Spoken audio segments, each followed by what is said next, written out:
Welcome to today's special episode with senior journalist Sangeeta Sharma. In this episode, we delve into Kafila, a Jangi family's partition memoir, a powerful book by renowned author Sumant Batra. Kafila is a deeply moving account that captures the pain, resilience, and untold stories of a family torn apart during the partition of India. Through personal memories and historical context, the book takes us on a journey of survival, hope, and rebuilding amidst one of the most defining moments in the subcontinent's history. नमस्कार। आज हम बात करने जा रहे हैं काफिला की। काफिला एक किताब है जो सुमन बत्रा जी ने लिखी है, जो पाकिस्तान के पार्टीशन, भारत और पाकिस्तान पार्टीशन के टाइम की किताब है। ये काफिला में सुमन बत्रा जी ने अपनी फैमिली की और पूरे पार्टीशन की पूरी कहानी का वृत्तांत लिखा है। तो आज हम नमस्कार, थैंक यू सो मच सुमन बत्रा जी। तो आपने काफिला बुक लिखी, it's about A Jahangir family partition की मेमोयर्स। बट पहले तो आप बताइए कि कितना टाइम लगा आपको लिखने में किताब?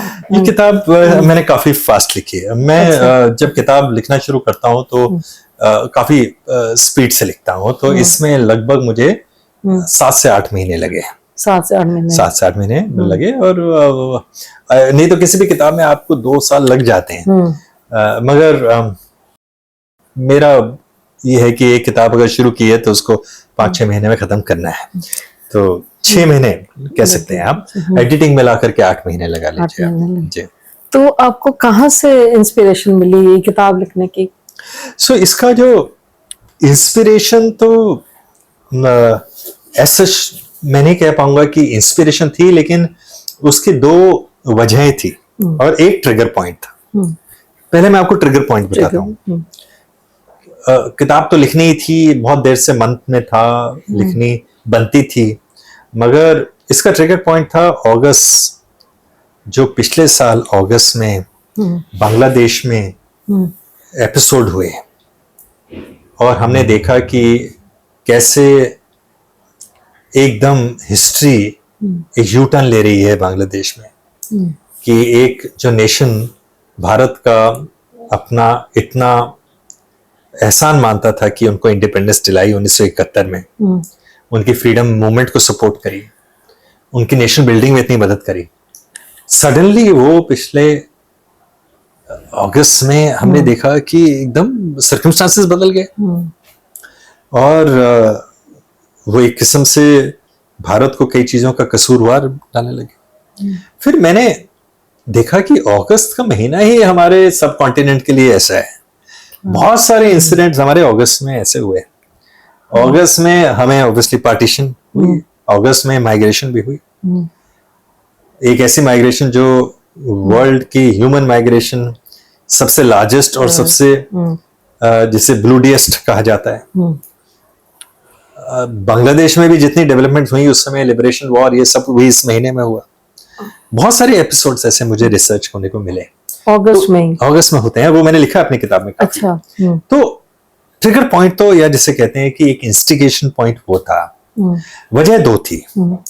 एक ये कि मेरा ये मानना है कि जो हिस्ट्री है उसको डॉक्यूमेंट करना बहुत इंपॉर्टेंट है, और उसको डॉक्यूमेंट करना उस टाइम्स में जब वो इवेंट्स हो रहे हैं तब बहुत जरूरी है। और उससे भी जरूरी है कि हिस्ट्री वो लोग लिखें जो उसका हिस्सा है, जो उसका, जिसमें उन्होंने पार्टिसिपेट किया है। अगर वो खुद नहीं लिखेंगे तो जो ऑब्जर्वर्स हैं या जो बाद में आए हैं वो लिखेंगे, और उनकी लिखी हुई हिस्ट्री में और आपकी लिखी हुई हिस्ट्री में, जो कि उससे उस वक्त से गुजरते हैं, बहुत फर्क होता है। और हमारे जो लोग उस समय पार्टीशन के टाइम पे इंडिया आए, जब विभाजन हुआ, उन्होंने, उस जनरेशन ने नहीं लिखा, क्योंकि वो इतने ट्रॉमेटाइज थे, वो इतने शॉक में थे, वो उनके ऊपर इतना कुछ बीता था कि उनके पास शब्द और इमोशन नहीं थे इसको बयान करने के लिए, उसको लिखने के लिए। और उनकी फाइट भी डिफरेंट थी, उनको यहाँ आकर के अपनी जिंदगी को दोबारा शुरू से बनाना था, तो वो नहीं लिख पाए। उनके बच्चे जो यहाँ पैदा हुए या छोटे थे जब आए, जब वो बड़े हो रहे थे तो उनकी भी स्ट्रगल अलग थी, उनके लिए भी ये लिखना प्रायोरिटी नहीं थी। उन्होंने हालांकि ऑब्जर्व किया था, वो उस माहौल में रहे थे, तो उनके पास भी बहुत कुछ था। उन्होंने बहुत देर में आके लिखा, कुछ लोगों ने लिखा। तो हो क्या रहा था कि जो पार्टीशन के बारे में और माइग्रेशन के बारे में जो लिख रहे थे, वो ऐसे लोग लिख रहे थे जो स्कॉलर्स हैं, हिस्टोरियंस हैं, ऑब्जर्वर्स हैं, जिन्होंने इसके बारे में सुना है या पढ़ा है लेकिन उसको महसूस नहीं किया है, जो उस दौर से नहीं गुजरे हैं। वो neither victims nor survivors mainly. So उनका जो एक्सप्रेशन है, सेंटिमेंट है, डिस्क्रिप्शन है, वो बहुत डिफरेंट है। सो मैं चाहता था कि as a third generation partition survivor, also in a way someone who belongs to a generation which inherited or whose family was a victim and survived, lost so much, went through so much, that I had so much to write from what I had been told, what I had read, what I had seen in the family, in the extended family. तो एक तो ये वजह थी कि almost like a first hand, second hand account, but not as a aliens account. दूसरी वजह थी कि हमारे जो बच्चे हैं और जो आने वाली जनरेशन है, वो वही हिस्ट्री जानेंगे जो उनको बताई जाएगी। और अगर वो उनकी फोर फादर्स की हिस्ट्री उन फोर फादर्स की जगह या उनके क्लैन की जगह कोई और लिख रहा है, तो फिर वो तो वही जानेंगे ना कि हिस्ट्री है। डिस्टॉर्टेड भी हो सकती है, चाहे वो डिस्टॉर्टेड ना भी हो, बट उसकी सोल तो नहीं होगी ना। जो हमने लिखी और लिखने की कोशिश की, वो उसमें हमारी रूह की आवाज है। जैसे इसमें जो हमारे पूरे क्लैन में एक ही सरवाइव कर रहे हैं, जो उस समय आए थे 96 ईयर ओल्ड, उनका नाम ठाकुर दास मिगलानी है। जब मैंने उनसे बात करी तो उन्होंने जो एक लाइन मुझे बोली कि ये जो मेमोयर है, ये सिर्फ हिस्ट्री नहीं है, इट्स आवर सोल्स क्राई। वो उनके दिल से आया। तो उस दिन आए हुए थे जी, आपके बुक लॉन्च पे आए थे। क्या नाम उनका बता? ठाकुर दास मिगलानी, 96 ईयर 90 कहाँ रहते और वो हैं? 16 से वो छिंदवाड़ा नागपुर के पास रहते हैं। आपने उनसे सारी उनका इसमें लिखा हुआ है? मैंने तो अपने हिसाब से लिखा था, फिर मैंने उनसे ये एक किस्म से वेरीफाई कराया, क्रॉस चेक कराया। तो मैं सेकंड चीज जो आपको वजह बता रहा था वो बताना चाहता हूँ। मेरे जो बच्चे हैं और आगे जो उनकी जनरेशन होगी, और ऐसे बहुत सारे फैमिलीज हैं, उनको शायद अपने ग्रेट ग्रैंडफादर का नाम भी नहीं पता होगा, शायद अपने ग्रैंडफादर तक का नाम पता हो। उनके पुश्ते, उनके पुरखे, उनके जो ग्रैंडफादर की सिस्टर थी, उनके बच्चे वो क्या काम करते थे, कहाँ रहते थे, कहाँ से आए थे, कैसे वो सब की आने के बाद जिंदगी हुई और वो फिर कहाँ रहे। आपको आज के जमाने में तो आपके फर्स्ट कजन से नहीं मिल पाते हैं, आप इतनी जिंदगी आपकी सबकी बिजी है। तो आपका जो इतना बड़ा खानदान था, आपका एक क्लैन था जहांगीर का, और इतना पावरफुल, इतना इन्फ्लुएंशियल, वो कहाँ है, कैसे बिखरा, वो भी बताना बहुत जरूरी था। तो इसमें मुझे लगता है कि अपने बच्चों के लिए ना सिर्फ मैंने एक हिस्ट्री लिखी है अपनी उनकी फैमिली की और उस समय की, बट मैंने लास्ट में एक चैप्टर लिखा है इसमें जिसका नाम है inheritance of loss, hairs of loss, hairs of loss, जिसमें मैंने पूरे अपने फैमिली का एक ट्री सा बना दिया है इसमें तो और सब रिश्तेदारों का कौन कहाँ रहता है, कैसे, किसके कितने बच्चे, किसका क्या नाम है, कितनी उम्र है, कहाँ है, कैसे, ताकि उनके पास कम से कम एक रिकॉर्ड तो है। रिसर्च किया आपने? हाँ, जितना मुझे पता था और जितना मैं जानकारी ले पाया तो वो पूरा लिखा। और उसमें अब क्या है कि उनके पास तो कभी भी खोल करके इस किताब का वो चैप्टर देख करके इसमें देख सकते हैं कि मेरे ग्रैंडफादर की जो बुआ थी वो किससे मैरिड थी, उसके कितने बच्चे थे, वो कहाँ हैं, कैसे हैं। तो ये जो चैप्टर का नाम है, ये एन इनहेरिटेंस ऑफ लॉस। एक मिनट दिखाइए। हाँ जी, एन इनहेरिटेंस ऑफ लॉस करके है, और इसमें सारा है। तो ये दो वजहें हैं संगीता, जो जिसकी वजह से मैंने लिखा। और जैसे मैंने आपको बताया, ट्रिगर पॉइंट जो था वो मेरा बांग्लादेश के अगस्त इवेंट्स से मुझे लगा कि अब वक्त आ गया है कि ये लिखना चाहिए। तो सर चलिए आप मुझे थोड़ा अपनी फैमिली का बताइए। जब पाकिस्तान से आए थे, वो पूरा मुझे take me to that journey, where how your parents came and what was how they came to India. हर एक की अलग कहानी थी। और एक चीज और मैं आपसे बाद में पूछूं, इससे पहले कभी हमारे पेरेंट्स ने या कभी वो बीज नहीं बोया कि हिंदू मुस्लिम का कोई जो आपने उस दिन देखा। हाँ, तो ये भी थोड़ा इस बारे में, और उसकी वजह है। मैं आपको कहाँ से ये जर्नी शुरू हुई उसकी बात बताता हूँ। कब ट्रिगर हुआ? अब आप जानते हैं कि ब्रिटिश ने सडनली डिसाइड किया कि हम भारत को छोड़ेंगे। वर्ल्ड वॉर 2 के बाद उनकी हालत खराब थी, उनकी इकोनॉमिक हालत भी खराब थी। वो ग्लोबली वीक हो चुके थे बहुत, तो उनको जाना ही था। और एक और प्रॉब्लम भी थी कि उनके लिए भारत को संभालना थोड़ा मुश्किल होता जा रहा था। तो उन्होंने सडनली डिसाइड किया कि हम 1948 में छोड़ेंगे। तो सारी प्लानिंग 1948 के हिसाब से हो रही थी, बट सडनली अप्रैल में उन्होंने डिसाइड किया 1947 में कि नहीं, हम जल्दी छोड़ेंगे। और उन्होंने लॉर्ड माउंटबेटन को यहाँ भेजा कि आप जा करके हम अगस्त तक इसको। तो अगस्त आपने कहा ना कि कुछ ऐसा हमारा है कि अगस्त में ही होना था, तो अगस्त का अनाउंस कर दिया। और उन्होंने कहा कि अब पार्टीशन होगा। अब क्योंकि मुस्लिम लीग ने लाहौर डिक्लेरेशन जब किया था, तो उन्होंने कहा था कि हमें तो मुस्लिम डोमिनेटेड एरियाज का पाकिस्तान चाहिए। तो एक पार्टीशन की बात भी होनी शुरू हो गई थी। और जब ये डिसाइड हुआ कि अब पार्टीशन होगी, अगस्त में ब्रिटिश जाएंगे, इंडिपेंडेंस होगी, तो उन्होंने कहा कि अब हम आपका फैसला भी करके जाएंगे। हालांकि ये उनका मतलब नहीं था कोई भी, they had nothing to with this कि हमारा आपस का इशू तो हम सॉल्व करते, बट वो डिटरमिन्ड थे कि हम इनको बीच एक हिंदू मुसलमान का बीच पार्टीशन और वीक करके जाएंगे।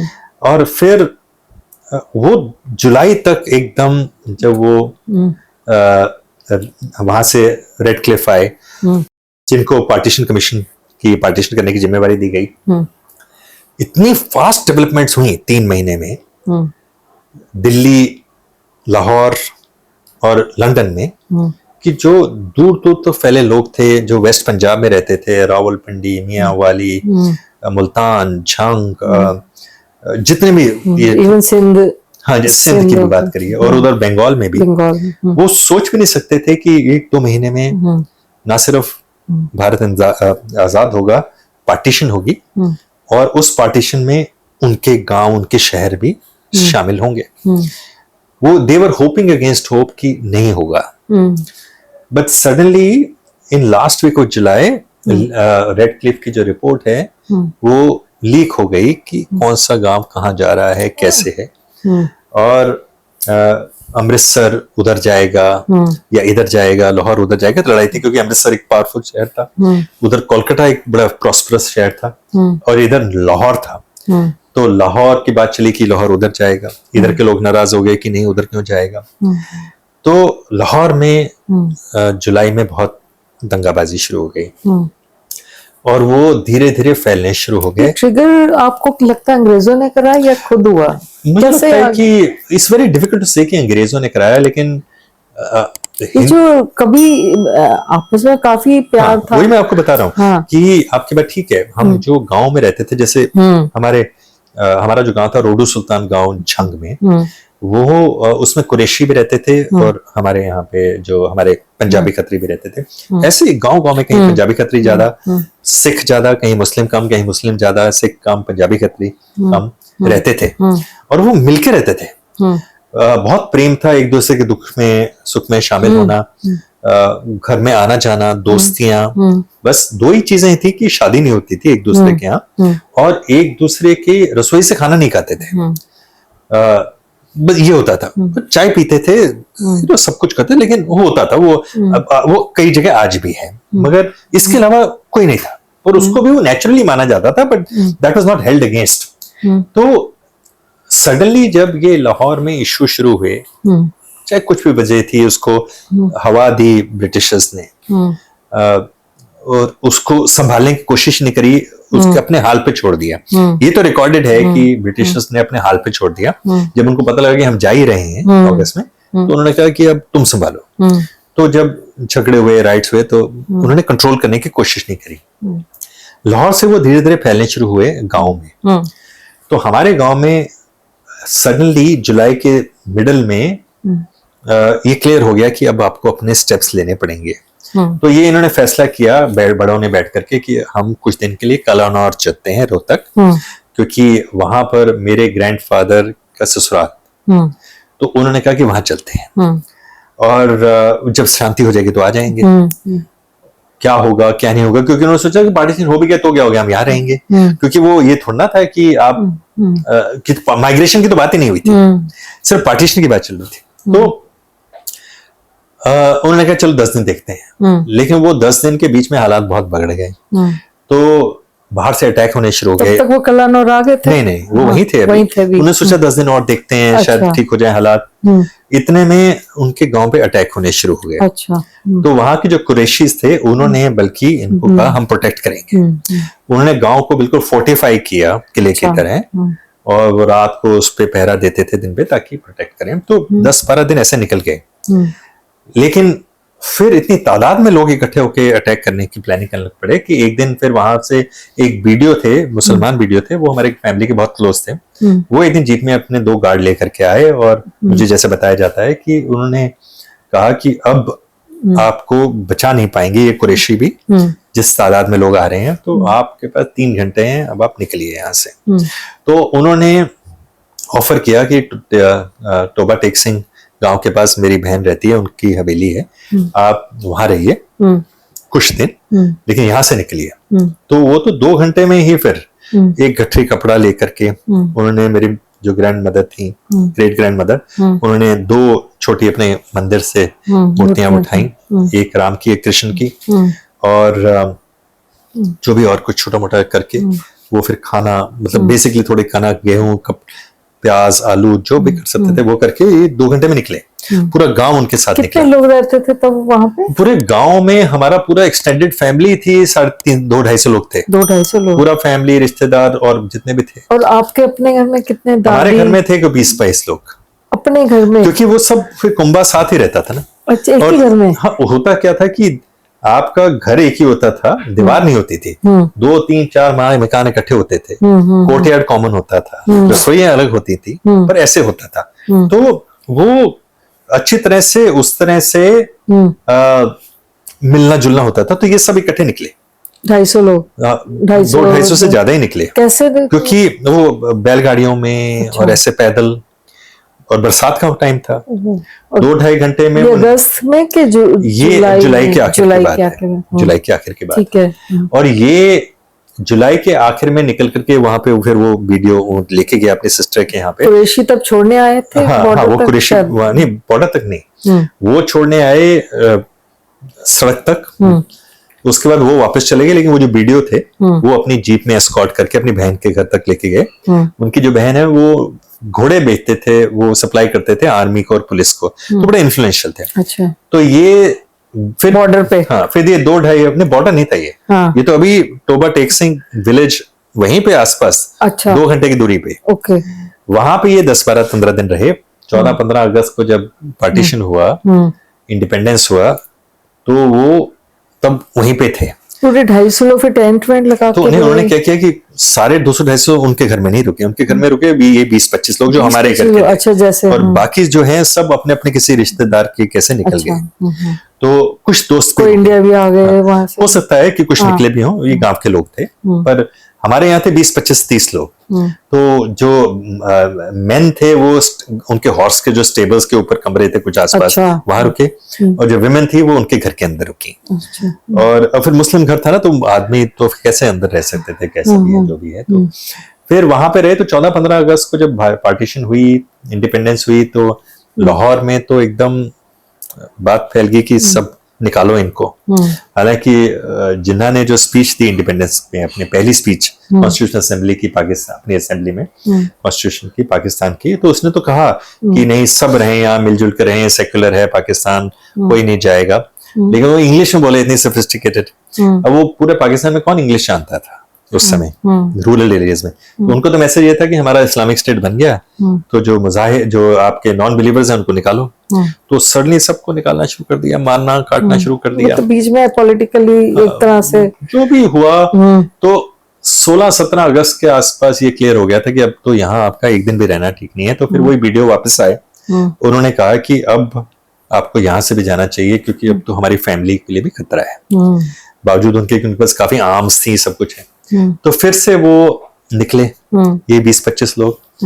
और जब वो निकले, तो जब वो मेन रोड पे आने शुरू हुए, तो मीलों लोग जा रहे थे। तो ये काफिला जी, और वो काफिला इतना किलोमीटर था कि आप सोच नहीं सकते, 5, 6, 8 किलोमीटर जहां से जाते रहो, छोटे छोटे गांवों से लोग आकर के मिल रहे थे उस काफिला में। तो ये फोटो ओरिजिनल है? ये ओरिजिनल फोटो है, ये 1947 की फोटो है, एक ब्रिटिश पेपर की। अच्छा। उसमें से ऐसी 15-20 फोटो ही है उस टाइम पे, क्योंकि उस समय होती black and white, black and white, और कोई कैमरा लेकर के थोड़ा ना उसमें फोटो खींच रहा था।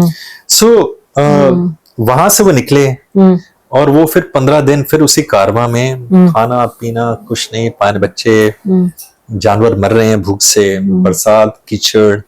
जिस गांव से निकले उसमें कुएं में मरे हुए जानवर डाले हुए हैं। जितने पौंड होते थे उसमें भी, जहाँ पे चाहे वो भैंस भी नहाती होती थी, वहां पे भी जानवर मारे हुए हैं। ना आपके पास पानी, ना खाना, ना अनाज। जितनी फसल खड़ी थी सब पे आग लगाई हुई थी। तो बहुत बुरी हालत थी। फिर आखिर में जब तीसरे हफ्ते में अगस्त के जाकर के एंड में नेहरू, ये गांधी जी और जिन्ना, ये सब मिले, और इन्होंने कहा कि अब हमारे को बंद करो ये सब। हमारे को ये इनको हेल्प करनी चाहिए, अपने हालात पे नहीं छोड़ना चाहिए। क्योंकि अभी तक तो वही सोच रहे थे कि कुछ दिन के बाद लोग वापस आ जाएंगे, चलो कुछ दिन के लिए डर के जा रहे हैं। लेकिन फिर क्लियर हो गया था कि अब तो वो वापस आने वाली बात है ही नहीं। अब तो वी शुड फैसिलिटेट कि वो सेफली पहुंचे। फिर मिलिट्री इन्वॉल्व हुई, और ये फिर 12-13 दिन जब ये चल पड़े थे तो मिलिट्री आ गई थी उनको एस्कॉर्ट करने, खाना, मेडिकल एड। ये लाहौर आए, फिर लाहौर में 1-2 दिन रहे, वहां पे ट्रांजिट कैंप लगा था। लाहौर में भी रहे? DN कॉलेज या DAV स्कूल था, कॉलेज था वहां पे। लाहौर में 1 दिन और पूरा कैंप लगे थे, ट्रांजिट कैंप। वहां 1-2 दिन रहे, मेडिकल हेल्थ, सारी दवाइयां, जो बीमार थे, खाना पीना ठीक हुआ थोड़ा सा। वो तो क्या होता था, खिचड़ी मिलती थी या राजमा बॉइल्ड या बना करके, जैसे भी होता था। और फिर वहां से इनको वाघा बॉर्डर क्रॉस कराया गया। लाहौर से तो वो 20-25 मिनट का ही रास्ता है।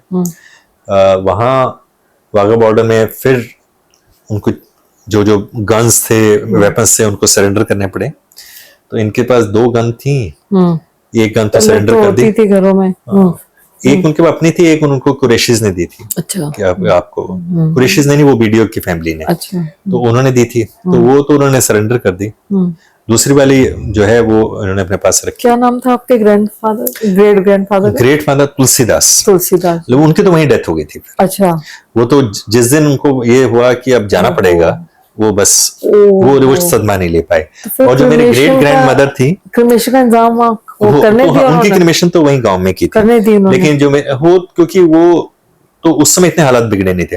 लेकिन जो मेरी ग्रेट ग्रैंड मदर थी, उनकी डेथ रास्ते में हुई, तो उनको तो वहीं खेत में आसपास 5 मिनट में करना पड़ा। तो वो उनको बड़ा दुख था मेरे ग्रैंडफादर को कि तुम्हें माता जी का मैं उस तरह से अच्छी तरह अंतिम संस्कार प्रॉपर तरह से नहीं कर पाया। पर वहां तो बच्चे लोग दफन कर रहे थे, क्योंकि जलाने के लिए भी लकड़ी नहीं थी, बरसात, सब कुछ।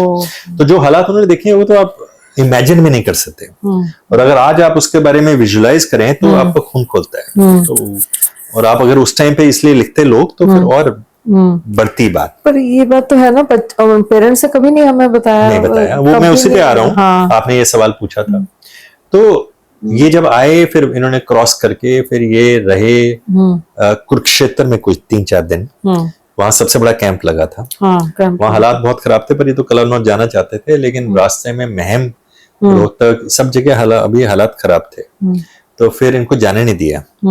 अल्टीमेटली फिर ये 4-5 दिन बाद गए, और फिर कुछ दिन कलौनौर रुके वहां पे अपने घर पे, लेकिन इतने सारे लोग थे तो वो उनको भी नहीं परेशान करना चाहते थे। अल्टीमेटली फिर उनको नीलोखेड़ी के पास एक गांव है, उसका नाम मुझे भी याद नहीं आ रहा है, वो मुसलमान छोड़ के चले गए थे, और फिर वहां पर ये पूरी फैमिली, और फिर जिस चीज को पता लगता रहा कि हमारे झंगी वहां पे हैं, गांव वाले रिश्तेदार, बड़े दूर के रिश्तेदार सब वहां पे आ गए। नीलोखेड़ी दिल्ली के पास है जो? नहीं, वो नीलोखेड़ी है करनाल के पास। करनाल के पास जी। एक दिल्ली के पास भी है शायद, नीलोखेड़ी। नहीं, वो और होगा, ये नीलोखेड़ी है। अच्छा, जो जहाँ राइस बहुत होता है, ओके। राइस की बहुत है वो। तो फिर वहां रहे, और वहां से फिर रिहेबिलिटेशन के लिए करना शुरू किया। बट आपकी बात करता हूँ भाई कि मेरे ग्रैंड पेरेंट्स ने, मेरे ग्रैंडफादर 30-40 साल के थे, मेरे मदर भी इतने लगभग साल के थे जब वो आए, उन्होंने आज तक कभी हमारे को बिटरनेस पास नहीं करी। उन्होंने कभी बात भी नहीं करते थे, कम बात करते थे, लेकिन जब भी बताओ कुरेदो तो बता देते थे, लेकिन वो किसी को ब्लेम नहीं करते थे। जख्म नहीं कुरेदना चाहते थे ना, वो सिर्फ एक ही कहते थे बात अपनी लैंग्वेज में कि बुरा वक्त आई, मतलब it was a bad time, और and they blamed it on the bad time, they blamed it on the fate, they never blamed Muslims for it, not only because कि they were protected by Muslims, that of course must have weighed in their mind, but they also felt कि उस समय जो भी हुआ वो एक हालात क्रिएट हो गए, क्योंकि इतने प्यार से रहते थे, सडनली एकदम लोगों में इतनी हेटर्ड आई। नहीं तो रोज उठना बैठना खाना पीना सब इकट्ठे करते थे, तो उन्होंने कभी हमारे को वो बैगेज पास ऑन नहीं किया, और इसीलिए ये लोग, क्योंकि इन्होंने बिटरनेस होल्ड नहीं करी, ये लोग इतनी तरक्की कर पाए। इन्होंने अपना पास्ट को एक किस्म से पीछे छोड़ करके उन्होंने अपना फ्यूचर देखा, पॉजिटिव। उन्होंने कहा कि हम आगे देखेंगे और अपनी जिंदगी को दोबारा बनाएंगे, हम अपने बच्चों को नया फ्यूचर देंगे, हम अपनी विमेन को प्रोटेक्ट करेंगे, हम अपने वुमेन को सिक्योरिटी देंगे, क्योंकि पहली प्रायोरिटी तो ये थी ना, क्योंकि आप कैंपों में रहते थे, आप विमेन को ओपन में नहाना पड़ता था, आप अपने ऐसे घरों से निकल के आए थे, टॉयलेट के लिए आपको बाहर जाना पड़ता था, आपकी विमेन सेफ नहीं थी, क्योंकि गाय भैंसे होती थी, दही रोटी, यंग लड़कियां, आप रह रहे हो इतनी भीड़ भाड़ में, बीमारी सब कुछ, आप इमेजिन नहीं कर सकते थे कि क्या हो। तो मैं तो मतलब रोंगटे खड़े हो जाते हैं जब आप ऐसी बात सोचते। फिर इनको मकान वगैरह मिला, फिर क्या काम शुरू किया? तो इनको मकान मिला भी बड़ी इंटरेस्टिंग कहानी है, क्योंकि जो रिहेबिलिटेशन पॉलिसी थी उसका उन्होंने एक बड़ा अच्छा फॉर्मूला था कि जो जितनी जमीन छुड़ाए उसके बदले कितनी मिलेगी, आपके पास उपजाऊ जमीन थी, यहाँ कितनी उपजाऊ जमीन है, उस हिसाब से फॉर्मूले के हिसाब से मिलती थी। तो हमारे को अल्टीमेटली हिसार में मिली, क्योंकि ये लोग सब इकट्ठे चाहते थे, ये छोटे छोटे टुकड़े नहीं चाहते थे रिश्तेदार, ये चाहते हम इकट्ठे रहेंगे मिलके एक जगह, और उस हिसाब से इन्होंने फिर इनको कुरड़ी गांव है हिसार के पास, वहां मिली, पर वो ज्यादा रेगिस्तान था, क्योंकि उस समय हरियाणा नहीं बना था, वो पंजाब का हिस्सा था, इवन हिमाचल था शायद, इकट्ठे थे। जी तो पंजाब का हिस्सा था, और इनको वो जमीन मिली, वहां पानी नहीं था, रेगिस्तान था, रेत होती थी, तो अल्टीमेटली लेकिन फिर भी ये रहे वहां, और 20 साल बड़ी मुश्किल से काटे इन्होंने। उनको वो जो गांव था वो एक किसी बड़े मुसलमान लैंडलॉर्ड का था, और उसके पास एक ही बड़ी कोठी थी वहां पर, वो किसी को पक्का मकान बनाने नहीं देता था, झोपड़ियों में रहते थे लोग, कच्चे मकानों में, वो मकान भी इनको अलॉट हो गया। तो अब वो कोई बात नहीं है कि मुसलमान का घर था तो वो रहने को तैयार थे, सब कुछ था, करते भी क्या करते उस समय, लेकिन उनको बस ये था कि उस रसोई में घर में खाना कैसे बने, मेरी ग्रैंड मदर को ये था। तो उन्होंने फिर वो जब शिफ्ट किए वहां पर, तो उन्होंने जो अनाज वाला कमरा था उसको बिल्कुल अच्छी तरह से साफ किया, उसको दोबारा मिट्टी से लेपा, और रसोई वहां पे चौका बनाया, और फिर दोबारा नई रसोई बनी वहां पर। तो धीरे धीरे उस गांव में बसे, और 20 साल तक तो जमीन बेच बेच के खाया, क्योंकि खेती होती नहीं थी, पानी था नहीं। काम कुछ और नहीं करा? नहीं, और कुछ करें, उनको जमीन के स्कूल अलावा वगैरह भी नहीं थे तो वहाँ? मेरा जो फादर के बड़े भाई थे, वो उनको पढ़ने का था, तो वो तो छोड़ के चले गए थे अलीगढ़। अच्छा। क्योंकि हिसार में स्कूल था नहीं, तो वो अलीगढ़ चले गए। उन्होंने पेट्रोल पंप में नौकरी कर करके पढ़े। मेरे फादर अभी तो छोटे थे, इतना स्कूल तो था जब तक वो पढ़े हिसार में, लेकिन अब उसके बाद 12th के बाद नहीं था, तो वो भी अपनी सिस्टर के पास भाग गए फरीदकोट। मेरी जो बुआ है वो वहां पर मैरिड थी एक एसडीओ से, इरिगेशन डिपार्टमेंट में, वहां रहे। फिर मेरी ग्रैंडमदर बहुत रोती थी कि दोनों बेटे चले गए, तो फिर उन्होंने बुला लिया उसको, मेरे फादर को, और इतने में फिर कॉलेज भी बन गया था। मेरे ग्रैंडफादर पढ़ना नहीं चाहते थे कि वो पढ़े, क्योंकि उन्होंने कहा कि ये भी निकल जाएगा तो खेती कौन करेगा।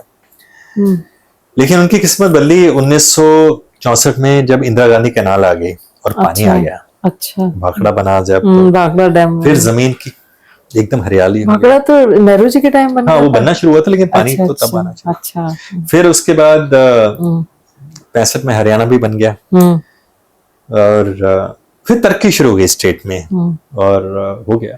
तो इस तरह से वो निकले। फिर मेरे फादर वकील बन गए, उन्होंने हिसार में वकील शुरू करी, फिर नौकरी ज्वाइन कर ली, करते करते डिस्ट्रिक्ट अटॉर्नी बने, फिर एडिशनल एडवोकेट जनरल बने, फिर सेक्रेटरी पब्लिक सर्विस कमीशन बने, फिर यहाँ पार्लियामेंट में आ गए, एडिशनल सेक्रेटरी जनरल बने, फिर चेयरमैन पब्लिक सर्विस कमीशन बने। तो एक 6 साल का बच्चा जो पार्टीशन में आया, इतना कुछ देखा, गांव में 20 साल बिना पानी कुछ के, और इतना बड़ी पोजीशन में, कॉन्स्टिट्यूशनल पोजीशन होल्ड करी, वो तो मानना पड़ेगा कि भारत की महानता है कि यहाँ पर हर को मौका मिलता है, चाहे कैसे भी है। अच्छा बत्रा जी, मुझे ये बताइए कि आप झंग से आए हैं, ये झंग एरिया बेसिकली किसके आसपास था और कितना डेवलप्ड था वहां पर, और अभी जहांगीर का क्या दिल्ली में, इंडिया में अभी कहाँ कहाँ रह रहे हैं, और वो तो पूरे विश्व में फैले हुए हैं। विश्व में फैले हैं। हाँ। तो जहांगीर हैं, वो इसलिए जहांगीर माने जाते हैं क्योंकि वो झंग एरिया में रहते थे। अच्छा। और वो पंजाबी खत्री हैं। पंजाबी खत्री, तो आपको पता है कि उनका तो जो वर्णन है वो एंशिएंट स्क्रिप्चर्स में भी है कि दे वर वॉरियर्स। पर over a period of time जो खत्रीज हैं वो एडमिनिस्ट्रेशन में, एग्रीकल्चर और ट्रेड में आ गए। मुल्तान में इसलिए बसे क्योंकि झंग जो है मुल्तान का हिस्सा है, मुल्तान सब डिवीजन थी। तो जो वहां पर मुल्तान में ट्रेडिंग हब था, जितने भी वहां पर नॉर्थ वेस्ट फ्रंटियर प्रोविंस के थ्रू ट्रेडिंग होती थी, वो सब मुल्तान के थ्रू होती थी। कहाँ जाते थे वहां से? वहां से नॉर्थ वेस्ट प्रोविंशियल फ्रंटियर्स से होकर के ये मिडिल ईस्ट और बियॉन्ड हमारा जो स्पाइसेस हैं और बहुत सारी चीजें हैं यहाँ से जाती थी, और वहां से ड्राई फ्रूट और ऐसी ऐसी चीजें वहां से होकर के पूरी इंडिया में जो आती थी, वो ये सिल्क राउट जिसे कहते थे। अच्छा। तो जो सिल्क राउट था उसका जो सबसे बड़ा हब रुकने का हमारी वाली साइड पे मुल्तान था। तो ट्रेडर्स वहां बैठते थे सारे, और जो पंजाबी खत्रीज धीरे धीरे एग्रीकल्चर में आ गए, खास करके झंग में जब चनाब से बहुत सारे रिवर कनाल बने तो वो लैंड फर्टाइल हो गई, तो बहुत सारे लोग जिनके पास पैसा था उन्होंने जमीनें खरीद करके वहां खेती करनी भी शुरू कर दी। तो जो पंजाबी खत्री झंग में रहते थे उन्हें झंगी कहा जाता था, जो मुल्तान में रहते थे उन्हें मुल्तानी कहा जाता था। अच्छा। जो मियाँ वाले थे उनको मियाँ वाले कहा जाता था, और रावलपिंडी वालों को रावलपिंडी वाले कहते हैं। लेकिन आप मानेंगे नहीं कि जो खन्ने हैं वो उनके अपने खन्नों वाले गांव थे, गांव के नाम पे भी थे। तो इस तरह से छोटे छोटे ऐसे हमारे बहुत सारे क्लैंस हैं पंजाबी खत्रीज के। अच्छा। और झंगी जो है वो झंग में रहते थे इसलिए उनका झांकी था, पर वो एक दूसरे से रिलेटेड थे मेनली। इतने सेंचुरीज में एक से शादी दूसरे करते करते करते वो बहुत जाता था। अब आने के बाद जो है ये सब जहां उनको मौका मिला, जहां उनको हालात लेके गए वहां चले गए। अब जैसे नागपुर में बहुत सारे झांगी हैं। अच्छा। रोहतक में बहुत सारे झांगी हैं। जो एग्रीकल्चर करना चाहते थे वो ऐसी जगह चले गए रूरल एरियाज में, जो ट्रेडिंग करना चाहते थे, जो पढ़ाना चाहते थे गवर्नमेंट ऑफिस में, वो वहां चले गए जहां वहां उनको जॉब मिले। कुछ अब्रॉड चले गए।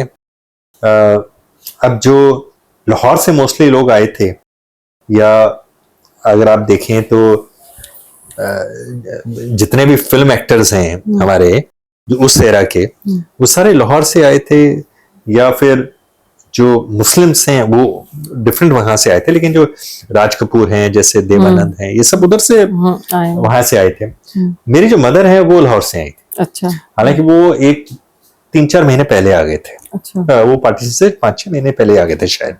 मेरे जो नाना जी हैं वो पढ़ाते थे, तो वो जलंधर आए पहले, फिर जलंधर से वो पहले अमृतसर रहे, फिर जलंधर आए, जलंधर में उनको नौकरी मिल गई। उसके बाद फिर वो हिसार आ गए। वो वहाँ डीएन कॉलेज में पढ़ाते थे, फिजिक्स के प्रोफेसर थे, उनकी बहुत किताबें लिखी हुई। तो अल्टीमेटली फिर सब हिसार आ गए। मेरी भी पैदाइश वहीं की है, हिसार की। और आप कितने बहन भाई हो? हम 2 भाई हैं जी। मेरा एक छोटा भाई है। अच्छा। जो मेरे से लगभग 2 साल छोटा है।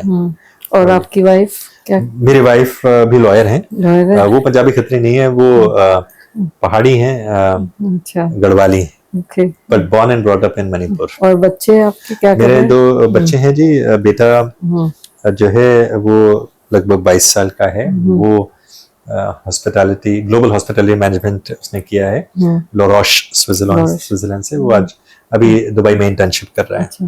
और बिटिया? बिटिया लॉ कर रही है जी, वो छोटी है। अच्छा। वो 2nd ईयर में है जिंदल ग्लोबल स्कूल में। बहुत बढ़िया। तो वो आपके लॉयर, मैं आपको दर्शकों को बता दूं कि बत्रा जी बहुत अच्छे एक लॉयर हैं, बहुत सफल लॉयर हैं और इंसॉल्वेंसी के प्रोफेशनल हैं। प्लस इन्होंने बहुत अपनी लाइफ में और भी इनके बहुत से शौक हैं। ये जो आप पीछे माहौल देख रहे हैं, ये टेलीफोन पुराने, टाइपराइटर, रेडियो, ये सब इनको कलेक्शन का बहुत शौक है। और पूरे कल्चर, आर्ट और फिल्म्स पे भी इन्होंने बहुत कलेक्शंस की हुई हैं। प्लस इनका शौक तो, और बुक्स, सर कितनी बुक्स लिखी हैं अभी तक आपने? 8th बुक है इनकी, 8th बुक है। और आई थिंक 1 साल के अंदर से पहले ही किताब छप जाती है। पिछले साल, हाँ जी, है ना? पिछले साल इनफैक्ट इस साल 2 किताबें हैं और पिछले साल भी 2 किताबें थी। अच्छा। इससे पहले वाली किताब इंसॉल्वेंसी पे है, corporate insolvency road map to Viksit Bharat. उससे पिछले साल मीडिएशन एंड इंसॉल्वेंसी की किताब है जो मैंने जस्टिस सीकरी के साथ लिखी। अच्छा। और इस साल के बिगिनिंग में ही दिसंबर एंड में अनारकली। हाँ। और लॉ के अलावा इन्होंने जो बुक्स लिखी है, अनारकली और एक बहुत अच्छी coffee table book on India, वो भी इंडियंस सामने पढ़ी है। हाँ। और एक संजीव कुमार एक्टर जो है उनकी बायोग्राफी है। हाँ। जो है ऑथराइज्ड बायोग्राफी है, फैमिली ने। और प्लस आपने एक होटल भी शायद चलाया। वो हमारा घर है। हमारा घर मैंने घर बनाया था। हम आशा और मैंने मेरी वाइफ 1999 2000 में पहाड़ पे कुछ जंगल में बनाया था। वहाँ पहाड़ के ऊपर पूरा हिमालय नजर आता है। और तब यूपी का हिस्सा होता था, उत्तराखंड नैनीताल से 1 घंटा इस तरफ है। फिर उसको 2011 में उसको होटल में कन्वर्ट किया, बुटीक होटल में। It's an 18 room property, is called as Te अरोहा।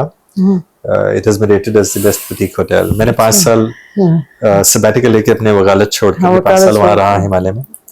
और उसको हैंडक्राफ्ट किया मैंने, शुद्ध हवा में। हाँ। और आप, मैंने सुना है पुरानी चीजों को कलेक्ट भी करते हैं, फर्नीचर को भी, ट्रेडिशनल को कुछ। हाँ, फर्नीचर क्या आपकी है इन चीजों को? उसके बारे में एक फिलॉसफी है, वो मैं भी आपसे किसी वक्त मैं रिक्वेस्ट करूंगा आप मेरे से एक सेपरेट कन्वर्सेशन करेंगे, क्योंकि वो बहुत एक लंबी कहानी है कि हम ये क्यों कलेक्ट करते हैं। अब अगर वो होटल जो है तेर हुआ, उसमें every single thing there is at least 120 years old. 120 years. Every single piece of furniture is 120 year old, collected from different parts. वो हमारा, वो एक फिलॉसफी है मेरी और मेरी वाइफ की। वो उसके बारे में फिर मैं आपसे चर्चा करूंगा लंबी से। अलग से करेंगे। जी।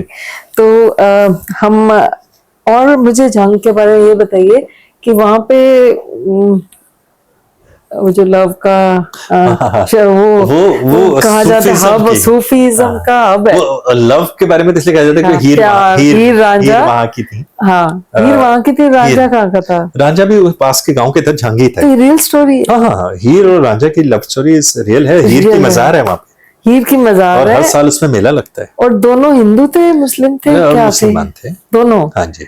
तो वो ऐसा कुछ नहीं था कि वो हिंदू मुसलमान वाली बात है, वो तो नहीं, मोहब्बत पर थी। वैसे ऐसा तो नहीं कि एक हिंदू था, मुस्लिम था, इसलिए नहीं मिलने। ऐसा कुछ नहीं था। अच्छा। और वो उतनी हिस्ट्री में कहीं रिकॉर्डेड भी नहीं है, पर हीर की मजार है, और ये सब जानते हैं कि उनकी बहुत मोहब्बत थी, और but it was a failed love story, because जैसे पुरानी होती थी। तो हीर के पेरेंट्स नहीं माने, फैमिली नहीं मानती थी, क्योंकि वो थोड़ा गरीब परिवार से था। और लेकिन वो एक लव स्टोरी इतनी पावरफुल लव स्टोरी है कि, और हालांकि सूफीज्म में क्या, इस्लाम में मजार नहीं होती है फीमेल की, जहां तक मेरी नॉलेज है, लेकिन उसकी है। लोग जाते हैं, मेला लगता है। और सूफीज्म तो वहाँ इतना प्रेवलेंट है जंग में आज भी, मेरे हिसाब से उसको ग्लोबल कैपिटल माना जा सकता है। आप पाकिस्तान गए? मैं गया हूँ 3 बार। कहाँ गए? मैं इस्लामाबाद, लाहौर और कराची। लाहौर में 2 बार गया। और यहाँ जंग नहीं गए जहाँ आपका? वहाँ मेरे को वीजा नहीं मिलेगा ना, क्योंकि आपको, मैं जब भी गया तो as a World Bank consultant गया, और एक बार मैं वहाँ पे लिटरेचर फेस्टिवल में बोलने गया। तो आपको पाकिस्तान में जिस जगह का आपका इनविटेशन है वहीं जा सकते हैं, आप उससे बाहर जा नहीं सकते हैं, वीजा ही उसका मिलता है, पूरी कंट्री का वीजा नहीं मिलता है। तो जब भी गया तो फिर लाहौर गया तो लाहौर के लिए, कराची गया तो कराची के लिए, और इस्लामाबाद गया तो इस्लामाबाद के लिए। पर कितना फ्रेंडली एटमॉस्फेयर है वहाँ, है ना? वहाँ ऐसा है संगीता, आप विश्वास नहीं कर सकते कि जैसे एयरपोर्ट पे मैं उतर करके बाहर निकला, मैंने कभी किसी को मेरे को पिक करने नहीं आए, क्योंकि लैंग्वेज जानते हो, कॉन्फिडेंस है, सब कुछ पंजाबी बोलते हैं रास्ते में, अगर उस और I can speak very fluent Punjabi, तो जैसे बोलो, वो अगर आपने उनको बता दिया जी कहाँ से आए हैं जी, हिंदुस्तान से, तो हिंदुस्तान तो आए हो जी, और अगर उनको पता लग जाए कि आप यहीं से गए थे, मेरे से कभी किसी ने टैक्सी का किराया नहीं लिया। अच्छा। I used to smoke then, मैंने कभी सिगरेट का पैकेट भी खरीदा तो मुझे किसी ने पैसा नहीं लिया। मेरे को कहीं खाना लेके गए खिलाने, मेरे दोस्त लेके गए रेस्टोरेंट में, अगर उन्होंने बता दिया कि हिंदुस्तान से आए हैं तो पैसा नहीं लेंगे। अगर मैंने अपनी वाइफ के लिए सूट खरीदा वहां से, तो उसने मुझे एक सूट उसने अपनी उससे शिद्दत से दिया कि ये आप मेरी तरफ से ले जाएं। क्या बड़ी तो पीपल टू पीपल तो इतना प्यार है कि आप आज भी बहुत ज्यादा मेरे को आप मानेंगे नहीं कि जो डॉन वहां का सबसे बड़ा प्रोमिनेंट न्यूज़पेपर, उनके एडिटर, जब वो एक बार मेरे लिटरेचर फेस्टिवल पे आए थे यहाँ पर, तो उन्होंने जब देखा सिनेमा का इतना कलेक्ट करता हूँ, तो उन्होंने तो पता नहीं कैसे कैसे रोल करके किसके थ्रू मेरे को भेजते रहे कि ये मेरी कलेक्शन में। तो उस पीपल टू पीपल में तो बहुत प्यार है, एंड आई होप कि तो आपको लगता है कि फिर से हम हिंदुस्तान भारत एक हो सकते हैं? मुझे ये तो नहीं मैं कह सकता कि हिंदुस्तान और पाकिस्तान एक हो सकते हैं कि नहीं हो सकते हैं, वो बड़ा कॉम्प्लेक्स क्वेश्चन है। पर एक चीज तो मैं श्योर हूं कि जो आज से 20-25 साल बाद की जो जनरेशन होगी, वो ये बात को क्लियरली समझेगी कि इस रीजन की प्रॉस्पेरिटी, इकोनॉमिक ग्रोथ तभी होगी जब हम बांग्लादेश, पाकिस्तान, भारत मिलके रहें। मिलके रहें, जैसे यूरोपियन यूनियन है, वो अलग अलग है, लेकिन एक यूनियन है, एक तरह के लॉज, एक तरह की कॉपरेशन, आने जाने के लिए कोई वीजा की जरूरत नहीं, आप एक कंट्री का वीजा ले लो, आप दूसरे में जा सकते हैं, ले लीजिए। मुझे लगता है कि एक स्टेज आएगी कि ये बच्चे आने वाले इस तरह का अरेंजमेंट करेंगे, नहीं तो दूसरे मुल्क हमें लड़ाते ही रहेंगे ताकि हम अलग रहें और इस एरिया की ग्रोथ ना हो और इंडिया नंबर 1 इकोनॉमिक पावर ना बने। इसलिए मुझे पूरी उम्मीद है कि 2047 तक पहुंचते पहुंचते हमें बहुत कुछ देखने को मिलेगा, अगर हम वो वक्त को देखने के लिए जिंदा रहे। चलिए, बहुत बहुत शुक्रिया आपका। और अब आपकी नेक्स्ट बुक कौन सी आ रही है, बस ये बताते हैं। नेक्स्ट बुक मेरी एक बायोग्राफी है, बहुत एमिनेंट पर्सन की, उसका नाम नहीं बता सकता क्योंकि कॉन्फिडेंशियल है। और उससे अगली किताब भी एक बायोग्राफी है, बहुत ही एमिनेंट फिल्म मेकर की, जो मैं उनकी मर्जी से उनसे बात करके लिख रहा हूँ। वो किताब 2026 में आएगी, और जो biography of A political person लिख रहा हूँ वो इस साल दिसंबर के एंड में अनाउंस हो जाएगी और 15 जनवरी के आसपास लॉन्च होगी। बहुत बढ़िया। इसी के साथ हम आज का प्रोग्राम खत्म करते हैं और बहुत बहुत शुक्रिया बत्रा जी, और फिर मिलेंगे आपसे।